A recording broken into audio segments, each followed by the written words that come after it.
Bonjour à toutes et tous, merci beaucoup d'être présents et présentes pour ce temps de webinaire. On va vous accompagner avec ma collègue Pauline Lotaille pour vous expliquer un petit peu ce qu'est la plateforme Espoir et puis les possibilités de référencement, que vous soyez responsable ou membre d'association ou professionnel, psychologue, psychiatre ou autre, la possibilité de se faire référencer sur la plateforme. On s'est donné entre une demi-heure et une heure, ça va dépendre. On va essayer, nous, d'être assez rapide, en tout cas, sur les explications pour vous laisser la possibilité de nous poser des questions si vous avez besoin de précision. On va se présenter avec Pauline. Donc moi, je suis le docteur Édouard Laune, je suis médecin psychiatre sur les unités de prévention suicide du centre hospitalier Linatier et des hospices civils de Lyon.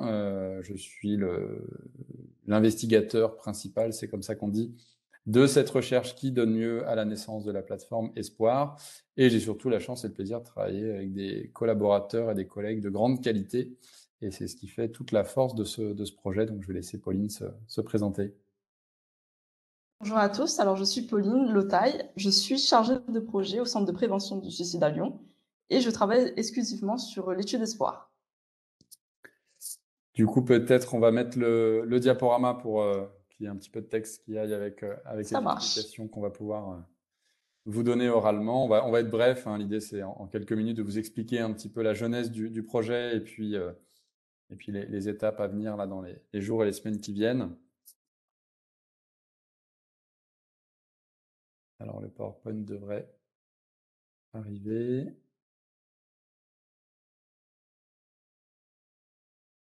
C'est bon, Pauline, tu arrives à mettre le...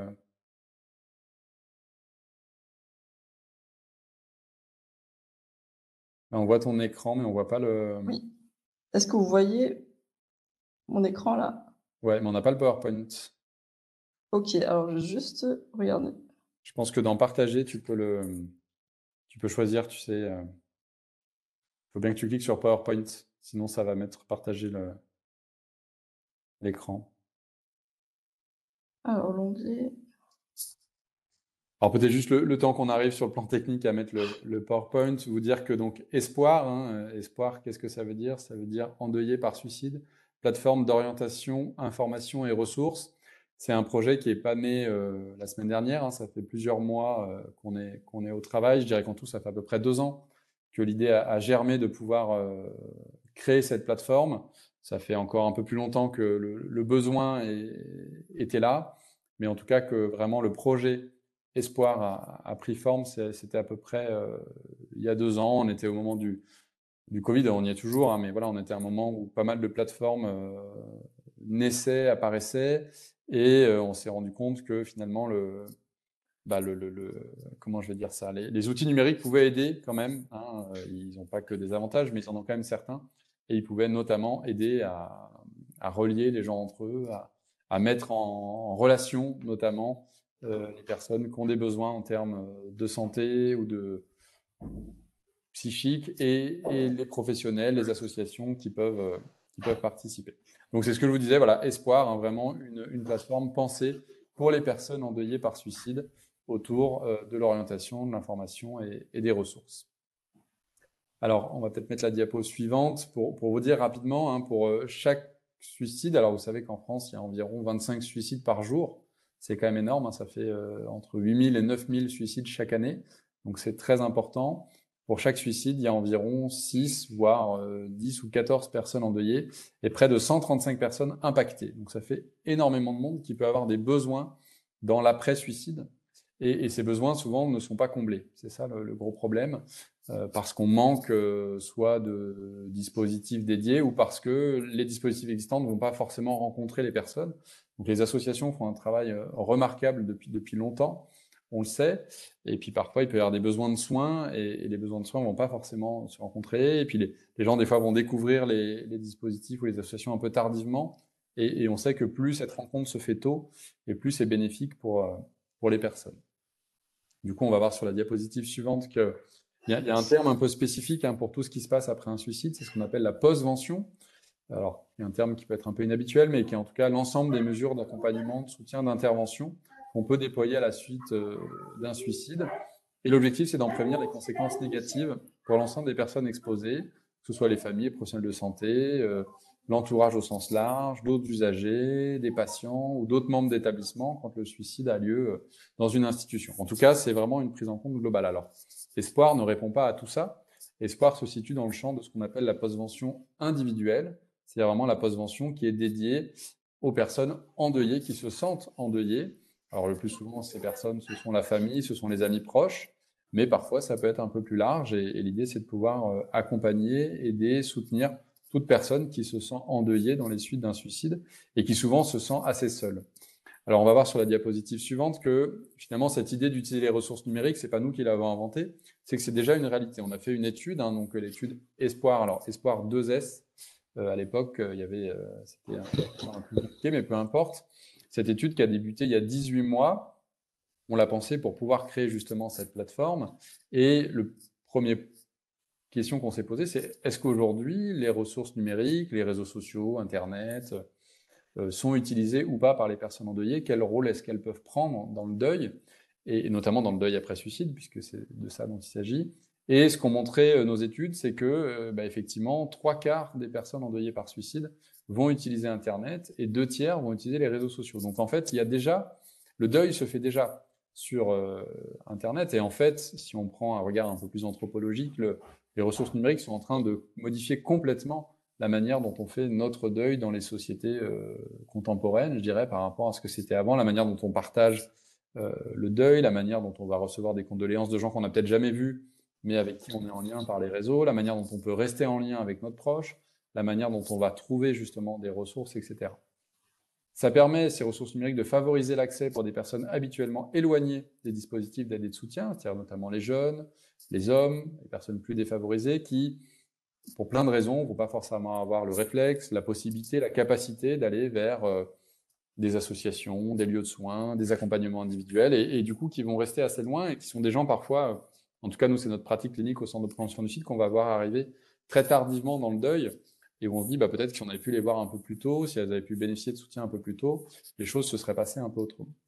Globalement, il y a plutôt des bénéfices perçus de l'utilisation des ressources numériques. Et le premier point, c'est l'accès 24 heures sur 24. C'est-à-dire que parfois, dans le deuil, je pense que vous le savez toutes et tous, les questions, elles arrivent à 3 heures du matin, un samedi, et pas au moment où est prévu le contact, au moment où les personnes sont disponibles. Et ce côté, accès à tout moment, à des témoignages, peut-être à des discussions entre personnes endeuillées par suicide, à l'avis d'un professionnel, ou ne serait-ce qu'à de l'information, ça fait beaucoup de bien. Le côté espace de non-jugement est très important, et le côté partage d'expérience. C'est-à-dire que vraiment, sur Internet, on est entre personnes qui vivent la même chose, qui expérimentent malheureusement le même drame, et on va pouvoir s'entraider. Le terme qu'on utilise, c'est celui de communauté d'expérience. Cette communauté d'expérience, c'est que finalement, on peut être très différent dans la vie, peut-être qu'on ne se serait jamais rencontré dans d'autres circonstances, mais parce qu'on a vécu le même drame. Alors ici, c'est le suicide d'un proche, mais ça peut être la même chose pour le décès d'un enfant de manière générale, pour un traumatisme quel qu'il soit. Cette communauté d'expérience fait qu'on va se reconnaître les uns les autres, on va pouvoir s'entraider, et cette entraide, elle est tout aussi importante que celle qui peut être, même des fois plus importante, que celle qui peut être proposée par un professionnel. Souvent, elles sont complémentaires, et cette complémentarité qui est importante, et c'est un point central de la plateforme Espoir, qui se veut complémentaire et pas du tout en plus. On n'est pas du tout là pour venir prendre le travail ou les actions de qui que ce soit. Au contraire, on est là, notre objectif, pour favoriser cette complémentarité, ce réseau. Et ce qui est intéressant, c'est que le numérique ne remplace pas le présentiel. C'est-à-dire que les gens qui vont sur les plateformes, qui vont sur les forums, c'est les mêmes personnes en fait qui vont voir des professionnels, qui vont dans les associations, parce que justement, ils vont y être invités par les autres participants. Sur les forums, les gens se conseillent les uns les autres de dire va dans telle association, va à tel endroit, ils vont t'aider, il ne faut pas que tu restes seul. Et donc cette complémentarité, elle est vraiment importante dans notre projet et dans notre idée. Donc à la fois complémentarité entre le numérique et le présentiel, entre guillemets, et complémentarité entre tous les acteurs qui œuvrent dans le champ du deuil et de manière plus précise ici de la postvention. Alors, un des constats que moi j'ai fait, en tout cas pour travailler auprès de personnes endeuillées par suicide depuis plusieurs années maintenant, c'est que en France, à la différence d'autres pays, on n'a pas de ressources jusqu'à aujourd'hui institutionnelles, c'est-à-dire vraiment faites par des professionnels de santé, fondé sur des données probantes pour les personnes endeuillées par suicide. C'est-à-dire qu'il y a les sites des associations, il y a encore une fois plein de choses qui sont faites, mais quand vous tapez deuil suicide sur Internet, vous ne trouvez pas, comme c'est le cas dans d'autres pays, un lieu ressource, un endroit qui vraiment va vous aider justement à vous faire une idée de tout le panorama existant et de pouvoir trouver ce qui, pour vous, là où vous en êtes de votre deuil, parce que c'est pas la même chose d'être endeuillé depuis 3 jours, 3 mois, ou 3 ans ou 10 ans, là où vous habitez, parce que c'est pas la même chose d'être endeuillé à Lyon ou être endeuillé en Haute-Loire ou être endeuillé en Bretagne. Et bien finalement, c'est de trouver un lieu qui va permettre pour soi-même, en fonction de ce dont on a besoin au moment où on y va, de trouver peut-être, en tout cas on l'espère, c'est ce qu'on a essayé de faire, c'est ce qu'on essaye de faire, les bonnes ressources, les bonnes informations qui vont nous aider. Comment j'en parle à mes enfants, voilà, il faut que j'annonce à mes enfants que leur papa s'est suicidé, qui n'est plus là. Ben, peut-être que la plateforme va m'aider parce qu'effectivement il y aura des ressources là-dessus. On n'arrive plus à se comprendre au sein de la famille, je ne comprends pas pourquoi. Ben, peut-être que sur la plateforme je vais trouver des informations sur ces questions-là et ça va traiter spécifiquement du deuil après suicide.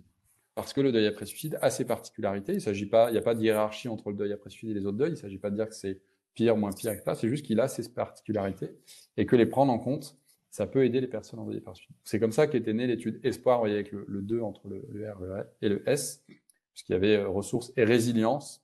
Alors qu'on n'a pas gardé, pas par inintérêt pour le terme de résilience, mais parce que c'était plus simple, je dirais, en termes de connaissance de la plateforme, qui s'appelle Espoir plus tout court, je dirais. En tout cas, voilà, on a créé cette étude il y a 2 ans. On a eu un financement de l'IRES. Donc, c'est une étude, si vraiment vous voulez en savoir plus, pour ceux qui auraient un esprit plus scientifique, pour vraiment connaître précisément la méthode. Je vais l'expliquer un petit peu après, mais si vous voulez rentrer dans les détails, il y a un article qui est disponible gratuitement sur Internet, que vous pouvez aller voir, dans lequel on décrit très en détail la manière dont on a pensé, construit, mené cette étude, pour bien comprendre comment est-ce qu'on en arrive aujourd'hui à cette plateforme. Les mots-clés, j'y reviendrai, hein, vous les avez vus, mais je les reprendrai. Méthode mixte, approche centrée sur l'usager, l'utilisateur, recherche-action et cadre de la recherche sur les systèmes d'information, mais je vais expliciter tout ça en quelques minutes. Le point qui est important, c'est ce que vous voyez là, c'est que surtout, cette plateforme, elle est née d'une collaboration. C'est-à-dire qu'on aurait pu se mettre à 3 autour d'une table un après-midi et se dire on va faire la plateforme comme ci, comme ça.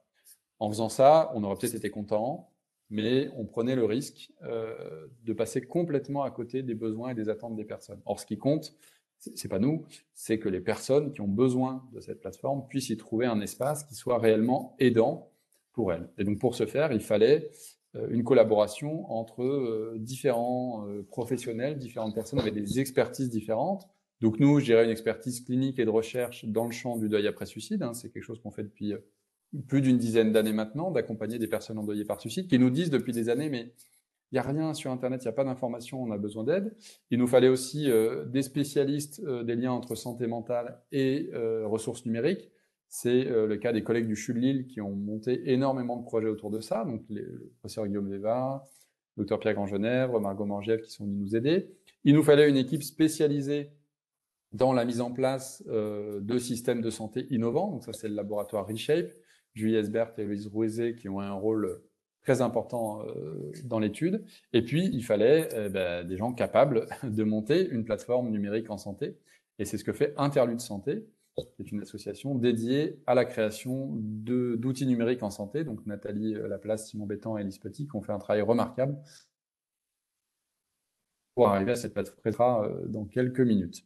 Et puis surtout, et c'est important, vous voyez qu'on l'a entouré en rouge, c'est surtout les participants et les participantes, les personnes concernées, les membres des associations, les professionnels de santé qui ont participé. Certains avaient plusieurs casquettes. On avait des professionnels de santé endeuillés par suicide, des membres d'associations qui étaient des professionnels, des membres d'associations qui étaient endeuillés, etc. Mais en tout cas, c'est cette collaboration qui a fait qu'on est arrivé à cette plateforme et que on a aujourd'hui le sentiment, et en tout cas, c'est pas qu'un sentiment, on l'a évalué, qu'on arrive à une plateforme qui répond à ses besoins et ses attentes, avec donc un financement de l'hôpital du Vinatier pour 1/3 et de l'IRES, l'Institut de recherche en santé publique, pour 2/3. Donc vraiment un projet qui est porté au niveau national aussi, qui n'est pas simplement voilà, ce qu'on a fait nous dans notre coin au Vinatier. Alors très rapidement sur la méthode, alors c'est en anglais, mais ce qui compte, c'est de voir qu'on a fait ça en 3 phases. Et ces 3 phases, elles sont importantes parce qu'elles viennent dire qu'on a pris le temps, 18 mois, pour bien monter cette plateforme. Encore une fois, on aurait pu la faire en un mois. Hein. C'est pas très compliqué de monter une plateforme numérique quand on a les bonnes personnes autour de la table, mais on voulait bien prendre le temps de s'assurer, d'abord qu'on faisait une première phase d'évaluation des besoins et des attentes, hein, ce qu'on appelle le cycle de relevance en anglais, donc le cycle de pertinence en français, c'est-à-dire que s'assurer que c'est pertinent de faire une plateforme, s'assurer que on est bien au clair sur ce dont ont besoin les personnes endeuillées par suicide. Donc on a fait tout un travail, on ne va pas rentrer dans les détails aujourd'hui, mais en tout cas sur voilà, pourquoi est-ce qu'on va sur les ressources numériques quand on est endeuillé par suicide, qu'est-ce qu'on attend, qu'est-ce qu'on veut y trouver, etc. Deuxième phase, la phase de design, c'est-à-dire à partir de ces besoins et de ces attentes, on commence à faire une première ébauche de plateforme, et puis on a fait ce qu'on appelle des focus groups, c'est-à-dire des réunions de recherche avec des personnes endeuillées par suicide, des membres d'associations, des professionnels, à qui on montrait les premiers points de la maquette, voilà comment elle est prévue, voilà comment elle est faite. Et on a fait plusieurs dizaines de focus group comme ça pour affiner les choses. Donc parfois, des fois, c'était très...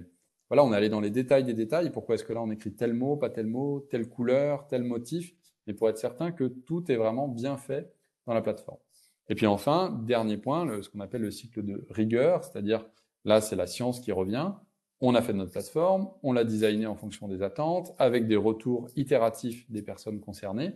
Est-ce qu'on est sûr que ce qu'on a monté fonctionne bien? Donc là, on a fait tester la plateforme par 30 personnes endeuillées par suicide, et on a utilisé des tests qui permettent de s'assurer que la plateforme fonctionne bien, avec des scores qui doivent être supérieurs à 80 sur 100, et on a atteint un score de près de 91 sur 100, ce qui vient dire qu'on a une plateforme qui est plus qu'acceptable. Et alors, si on prend l'échelle, ça dit presque proche de la perfection, je sais plus, un truc un peu comme ça. Bon, je ne sais pas si on est proche de la perfection, mais en tout cas, on a une plateforme qui très clairement est pensée par et pour les personnes concernées et répondre à leurs attentes.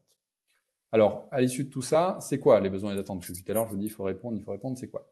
Le premier point qui est sorti très fortement, c'est proposer de l'information validée, c'est-à-dire validée par des professionnels de santé, par des spécialistes du domaine, sur les conduites suicidaires, sur la prévention du suicide et sur le deuil après suicide. C'est-à-dire, je me pose des questions, pourquoi mon proche a fait ça? Comment est-ce qu'on en arrive là? Qu'est-ce qu'on aurait pu faire?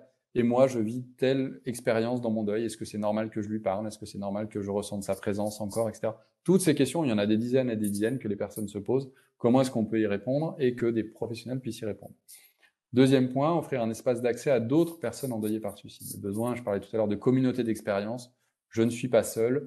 D'autres personnes ont traversé la même chose ou ont traversé différemment. Comment est-ce que leur expérience actuelle ou passée va pouvoir m'aider, moi aussi, à faire mon chemin de deuil? Donc, c'est un deuxième point important.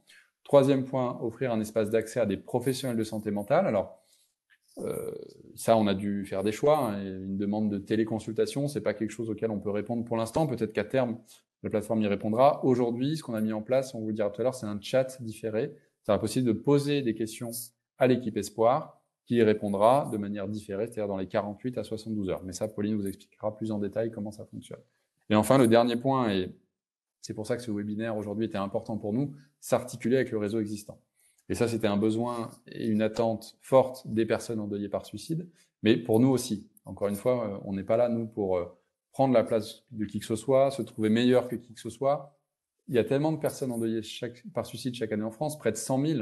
Il y a tellement de besoins que de toute façon, on n'est jamais trop nombreux pour les aider, pour les soutenir, qu'on est en plus dans la complémentarité entre le monde associatif, les professionnels qui travaillent en libéral, l'hôpital public, il faut que cette plateforme, elle se trouve aussi dans cette articulation et dans cette collaboration, parce que sinon, elle va passer complètement à côté de son objet. Donc, c'était ces 4 points principaux, et vous verrez que la plateforme est pensée autour de tout ça pour pouvoir répondre à tous ces besoins. Alors, merci. Ouais, oui, c'est à Pauline. C'est à mon tour. Merci beaucoup, Edouard. Alors, du coup, je vous propose de vous présenter la plateforme Espoir en direct. Alors, je vais juste arrêter le partage et me connecter sur le site pour vous montrer à quoi ça ressemble. Alors,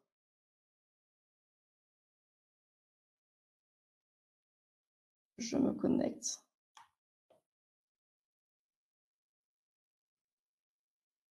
Alors, est-ce que vous voyez mon écran? Est-ce que vous voyez la plateforme Espoir? Oui, on voit bien, Pauline, ouais. Super. Alors du coup, voilà, à quoi ressemble la plateforme Espoir. Donc là, vous avez la page d'accueil. Donc vous avez les 3 principales fonctionnalités: je m'interroge, s'informer et soutien existant. Donc je vais vous détailler dans quelques instants. Alors ici, vous avez un espace, actualité où les gens vont pouvoir, retrouver des actualités, par exemple des conférences, des événements organisés par les associations dans toute la France. Ensuite, ici, vous avez un espace témoignages où les personnes vont pouvoir retrouver des témoignages de personnes endeuillées par suicide. Ensuite, ici, vous avez l'espace se faire référencer comme soutien existant. Donc là, ça concerne essentiellement les professionnels et les associations.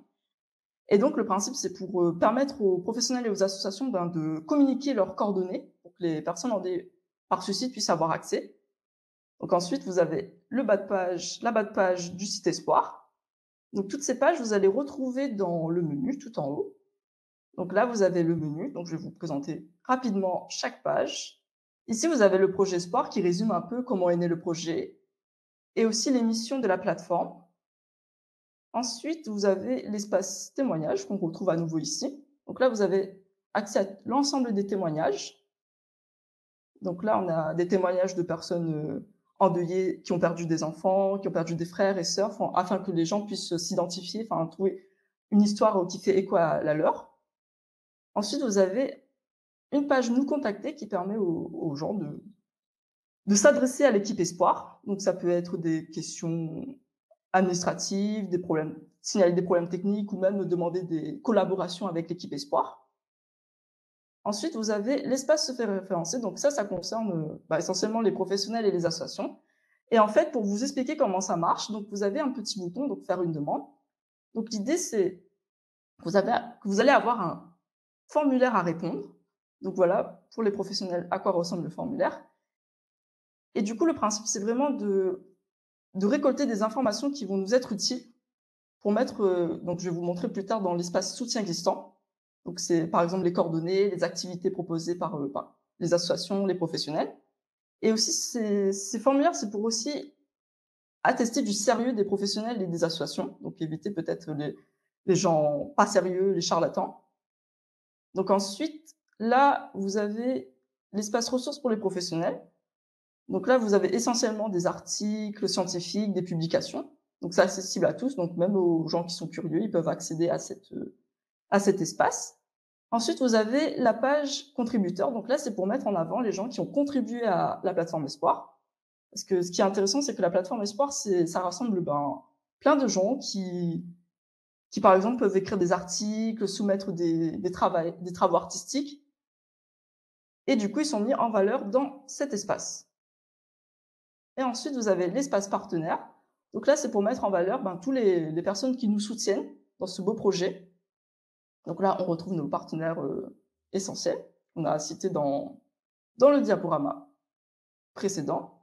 Et là, je vais revenir sur la page d'accueil et vous présenter les 3 onglets principaux. Donc ici, vous avez «Je m'interroge». Alors, le principe de «Je m'interroge», c'est de permettre aux personnes endeuillées par suicide de poser une question de manière anonyme à une équipe de professionnels. Donc l'équipe de professionnels a un délai de 72 heures pour apporter une réponse.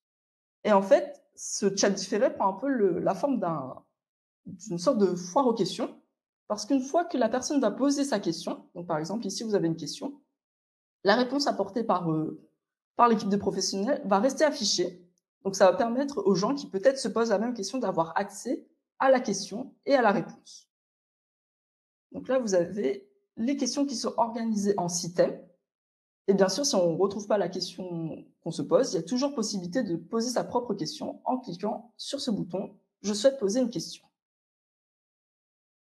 Alors ensuite, vous avez l'espace «S'informer».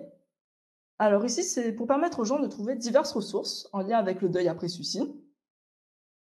Alors, l'idée, c'est que vous avez plusieurs types de médias. Donc ça peut être des articles, des vidéos, des conférences. Donc là, vous voyez un peu un panorama de toutes les ressources que nous avons actuellement. Et l'idée, c'est que ça soit un peu interactif, que ça se mette à jour régulièrement. Et vous avez aussi une fonctionnalité qui s'appelle «Mes favoris», donc qui permettent aux gens par exemple, de mettre en favori un article. Donc par exemple, en cliquant sur cette petite étoile, et ça permet d'enregistrer une liste de favoris. Par exemple, si j'ai pas le temps de lire, je peux revenir plus tard et lire, ma liste de favoris. Ensuite, vous avez l'espace soutien distant. Donc là, c'est un peu en lien avec, le référencement que je présentais tout à l'heure. Et en fait, une fois que les associations et les professionnels, se sont fait référencer, leurs coordonnées sont affichées ici. Donc là, vous avez des associations qui ont déjà répondu à notre appel à référencement. Et donc, en quelque sorte, ça se présente comme ça. Donc, vous avez une petite fiche qui présente un peu l'association. Et vous avez une map qui permet aux gens de repérer sur la carte de la France où se trouve telle ou telle association, tel ou tel professionnel. Donc, vous avez la possibilité de se géolocaliser ou bien de rentrer votre code postal. Et du coup, l'idée, c'est vraiment d'avoir une carte de la France avec plein, plein, plein de ressources, plein de soutiens, que ce soit professionnel ou association, pour permettre aux gens de trouver du soutien autour de chez soi. Donc, c'est pour ça que le référencement, c'est important. Donc, voilà en quelques mots comment se présente la plateforme Espoir. Et avant que j'oublie, il y a quelque chose de très important. Ici, vous avez le numéro d'écoute, donc le 3114, en cas d'urgence. Donc, les gens peuvent contacter le numéro, le 3114. Alors, voici un peu comment se présente la plateforme Espoir. Donc là, je vais revenir sur mon diapo.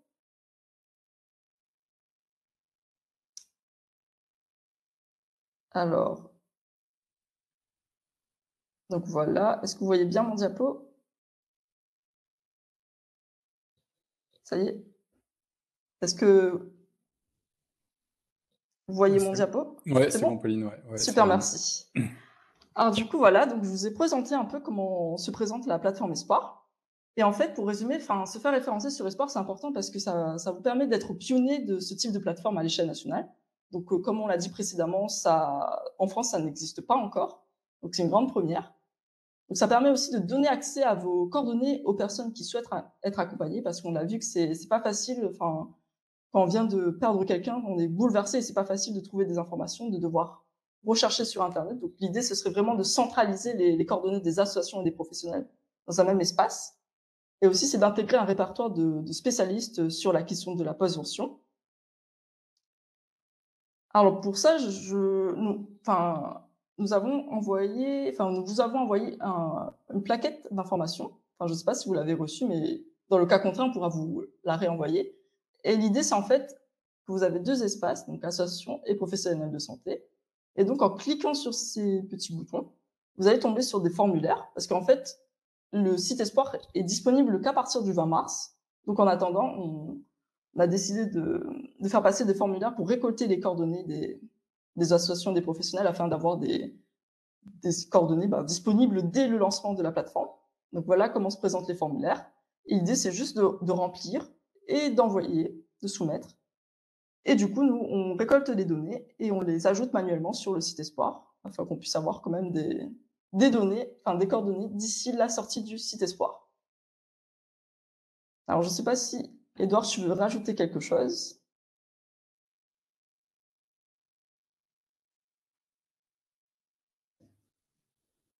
En tout cas, merci pour votre attention. Et si vous avez des questions, n'hésitez pas, on est là pour y répondre. Pardon, j'ai eu un petit souci technique, mais Oui, non, non, c'est tout bon pour moi. Merci beaucoup, Pauline, super. de ces précisions. Effectivement, non, peut-être redire tout l'intérêt pour les uns et pour les autres de pouvoir se référencer sur la plateforme. Hein. L'idée étant vraiment, comme je disais tout à l'heure, et comme on l'a dit à plusieurs reprises, de pouvoir mettre en lien les uns et les autres, et puis de participer à cette communauté d'expérience. Hein. C'est vraiment ça l'idée. De pouvoir aussi, pour nous en tout cas, ça sera notre travail de mettre toujours un petit peu à jour les actualités des uns et des autres, et pour, notamment pour les associations, de pouvoir relayer les différentes activités qui peuvent être proposées à tout point de vue, que ce soit des conférences, que ce soit des activités plus d'ordre d'accompagnement qui soient proposées. Enfin voilà, vraiment une communauté d'expérience. Ce qu'on dit tout le temps, c'est que la plateforme, nous, là, on l'a créée. Ce qu'elle va devenir, ça va aussi dépendre de vous, de nous, des personnes qui vont y venir, et elle prendra sans doute des formes, et que peut-être dans 6 mois, elle sera encore différente de ce qu'elle est aujourd'hui. Elle se veut vraiment en adaptation permanente aux besoins et je dirais aux actions des uns et des autres.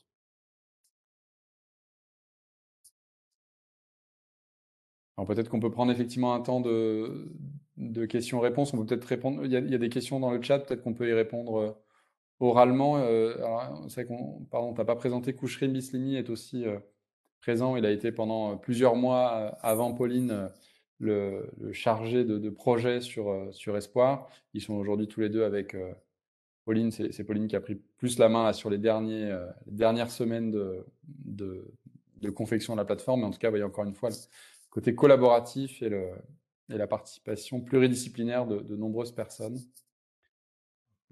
Merci Edouard. Concernant Madame Karine Lefebvre, il sera possible de se faire référencer après le 20 mars effectivement, mais après on recommande fortement de se faire référencer avant afin d'être affiché en fait sur la plateforme dès son lancement. Sachant qu'aujourd'hui on a pas mal de référencements qui sont en cours. La liste qu'a présentée tout à l'heure Pauline n'est pas exhaustive, c'est-à-dire qu'il y en a, mais ça demande pas mal de travail de reprendre les formulaires et de les retaper manuellement pour nous. Mais notre objectif, c'est vraiment d'en référencer le maximum possible avant le lancement. Donc, si c'est possible pour vous de se faire référencer avant, ça serait vraiment, ça serait mieux pour nous et pour vous. Voilà.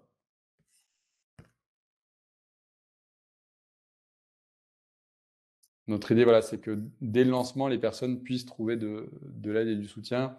Après, voilà, si les choses se font un petit peu après, il n'y a pas de souci. Mais au plus, on aura la possibilité pour les personnes de trouver vraiment près de chez elles. Hein, c'est aussi l'idée, quand même, cette idée de proximité. Au plus, on sera aidant pour les personnes.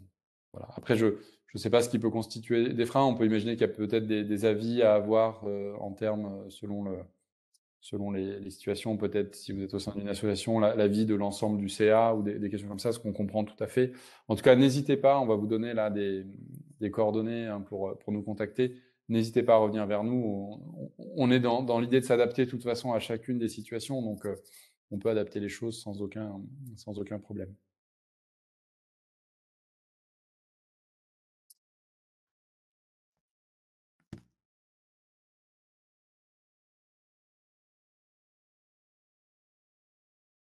Je vois qu'il y a Mélanie qui a une question.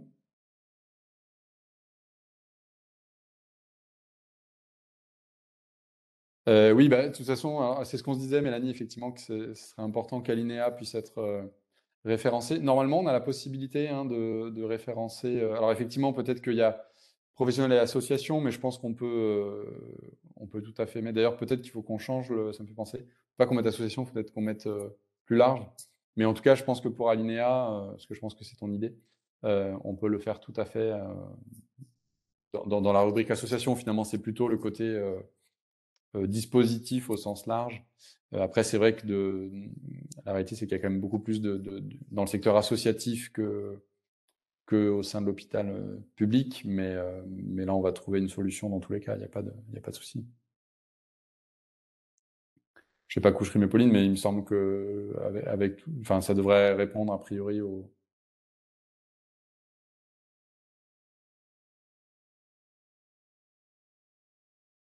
Oui, je pense qu'on pourra référencer également comme les institutions type comme les centres de prévention du suicide et autres. Et peut-être que ça, on le fera nous-mêmes de manière manuelle en fait en interne et qu'on les référencera directement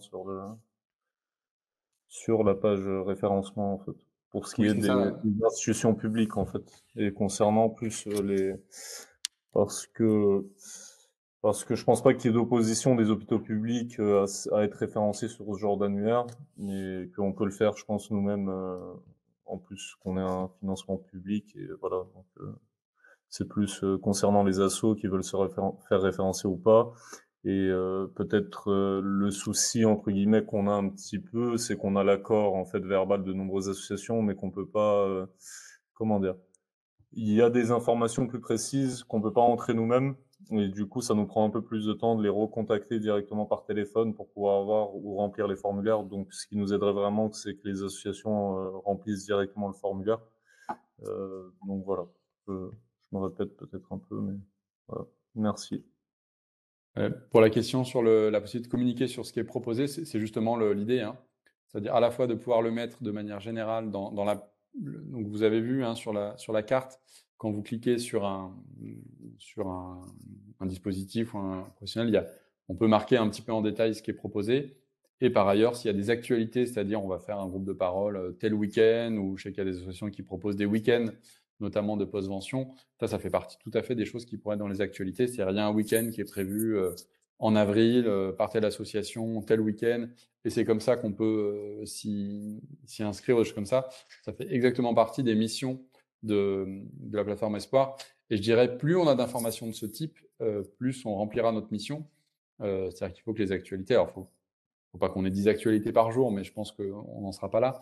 Mais au plus on est au plus proche de ce qui se passe et de ce qu'on peut proposer pour les personnes, au mieux c'est. Et je pense que pour vous, ça permet de diffuser aussi l'information pour les associations plus loin. Donc, c'est exactement ce qu'on vise à faire dans cet espace de partage entre vous et nous, hein. C'est-à-dire qu'une fois que vous êtes référencé au niveau d'une association, c'est aussi justement de pouvoir alimenter la partie actualité, de mettre à jour ce que vous proposez et d'être en contact avec nous pour qu'on puisse voilà, vraiment faire part de ces actualités locales ou nationales, hein. Vraiment, ça peut être de tout type.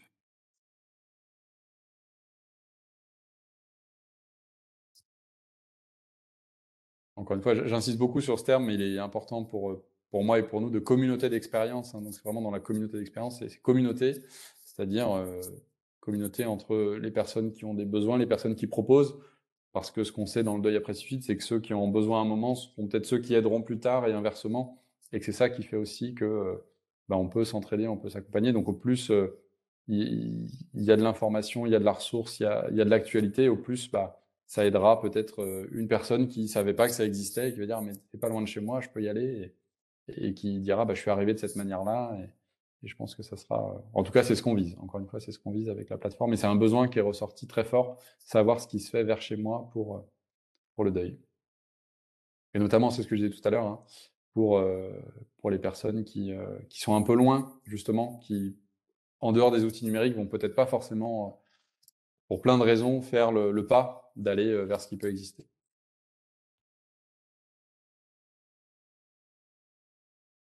Il y a la question. Alors, comment répondre à la question du nombre de bénévoles? Peut-être coucher mes. On est Je une vous aurai équipe, plus. ouais. Est-ce que non, mais OK.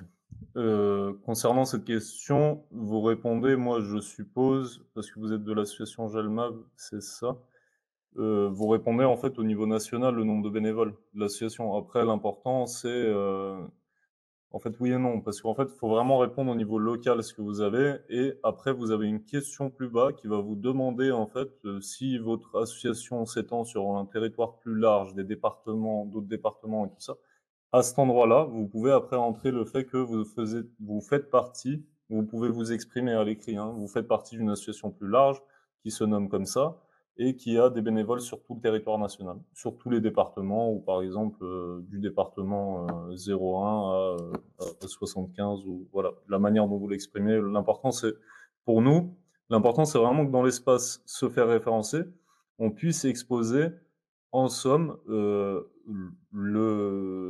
l'objet de votre association, donc la raison d'être, les différentes activités qu'elle propose. Est-ce qu'elles sont mensuelles? Est-ce qu'elles sont, hebdomadaires? Et ainsi de suite. Et concrètement, qu'est-ce que vous proposez? Si par exemple, il y a des groupes de parole, comme vous le dites un peu plus haut, en visio et en salle, et toutes ces choses-là. Et ensuite, que ça puisse donner envie, peut-être, à la personne endeuillée par suicide de vous contacter directement au téléphone, parce qu'il y aura aussi votre téléphone qui sera exposé, votre boîte mail, de vous contacter au téléphone pour avoir un échange et voir ce que vous pouvez faire, en fait, comme activité ensemble. Et si elle veut participer ou pas, et ainsi de suite. Le but, c'est vraiment de donner un premier jet, quoi, une présentation de votre association sur une vignette avec votre logo et tout ce qui va avec, et qu'ensuite la personne puisse démarcher pour l'une des raisons principales, qui est aussi que vous êtes l'association la plus proche de chez elle, que vous proposez des activités qui lui conviennent, et ainsi de suite.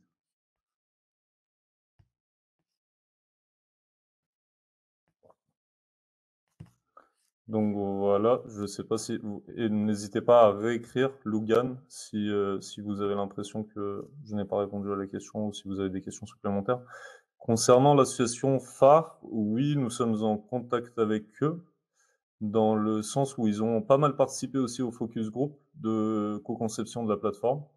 Donc voilà, je ne sais pas si votre question voulait dire quelque chose de plus large ou si on est simplement en échange ou avec, en contact avec la plateforme, avec Phare, pardon, avec l'association Phare Enfants Parents. Oui, ils font partie. On a vraiment pensé le design de l'étude en collaboration avec les associations assez précocement. Et phare fait partie effectivement des associations qui ont pu être présentes dès le départ, donc ont activement participé à la conception de la plateforme, enfin tout au long voilà, de l'étude, effectivement dans les focus group, etc. Donc il y a des liens qui sont déjà existants. Je ne sais pas s'ils sont présents aujourd'hui, mais en tout cas, le partenariat est là.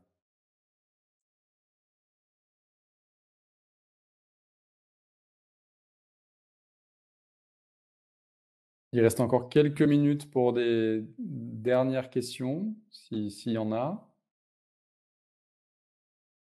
Dans tous les cas, comme on vous le disait, nous, on se tient disponible, hein. Il y a une adresse mail peut-être qu'on peut communiquer dans le chat, qui est une adresse générique qui, du coup, peut vous mettre en contact avec les professionnels d'Espoir. C'est une petite équipe, hein, on n'est pas, on n'est pas très nombreux, mais vous voyez qu'on n'a pas chômé. Voilà, donc à travers voilà, l'adresse mail à un contact@espoir-suicide.fr. Donc effectivement, le lancement officiel de la plateforme, c'est le 20 mars, jour du printemps. C'est pas un hasard, c'est un choix délibéré. Bon, aussi parce que la plateforme est prête, mais aussi parce que cette question dans le deuil, hein, de pouvoir être justement dans le passage d'une forme d'hiver au printemps, c'est quelque chose qu'on entend beaucoup, qui est dit à la fois par les personnes endeuillées, qui vient marquer cette possibilité de résilience. Vous avez compris que le nom de la plateforme Espoir se veut aussi dans cette visée de possibilité de résilience. On sait à quel point le deuil par suicide est difficile, hein. On est avant tout des cliniciens. Ça, c'est important à avoir en tête, hein. On est des personnes qui accompagnons au quotidien, comme sans doute la plupart d'entre vous, des personnes endeuillées par suicide. On sait à quel point c'est difficile, mais on sait qu'il y a besoin, dans ce deuil et dans cet hiver que peut constituer bien souvent toute la difficulté du deuil après suicide, il y a besoin d'avoir quand même cette petite lueur d'espoir qui au début est quasiment inexistante ou très mince, mais qui progressivement va pouvoir se faire. Et plus justement on peut entrer en lien avec d'autres personnes endeuillées, avec des associations, avec des professionnels qui vont nous apporter du soutien, de l'accompagnement, du réconfort. On sait que c'est comme ça qu'on peut aider les gens. Et notre constat et notre idée, c'est que les ressources numériques, alors, ce que j'ai dit tout à l'heure, un numérique, ça fait pas que du bon, mais parfois ça peut faire du bon.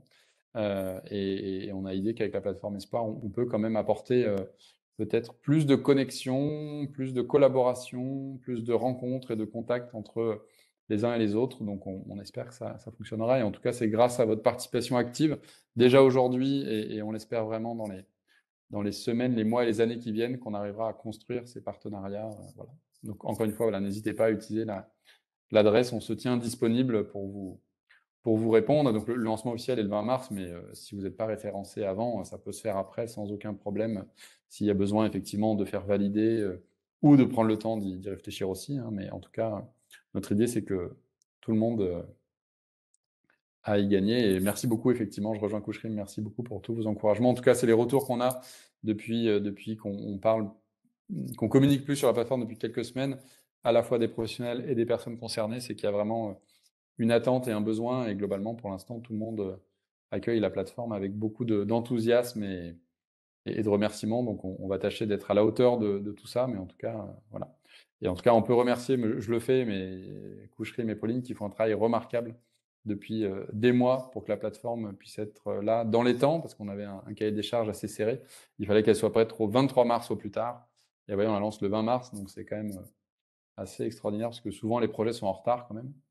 Et là, c'est pas le cas. C'est le premier projet, je crois, que je fais qui est pas en retard.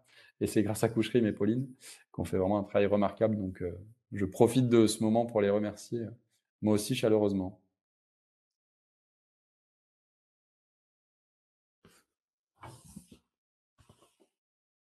Moi, j'aimerais juste merci Edouard à toi aussi pour avoir porté le projet et avoir fait en sorte d'avoir les financements et tout ce qui va avec pour qu'on en arrive à pouvoir travailler dessus et d'être un des porteurs un des plus grands acteurs de la prévention finalement au niveau national en France qui porte ce courant en fait de pensée au niveau français et même à l'international à travers de nombreuses publications.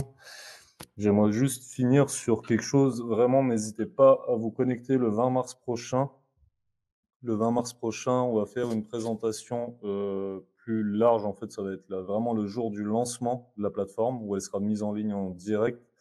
Il y aura de nombreux participants et beaucoup plus de participants pour le coup institutionnels, tout comme par exemple des gens du ministère de la Santé, des gens de différentes institutions au niveau national. Du coup, c'est vraiment important qu'on soit le plus nombreux possible ce jour-là et de pouvoir en fait lancer ensemble, parce que pour nous, c'est un très grand événement, hein, c'est plus d'1 an de travail. Donc, on vous remercie par avance si vous trouvez le temps lundi 20 mars prochain entre 15h et 16h30. Voilà. Et si vous pouvez relayer, en tout cas, voilà, n'hésitez pas, pareil, si vous voulez les infos pour relayer aux membres de vos associations, aux personnes que vous accompagnez.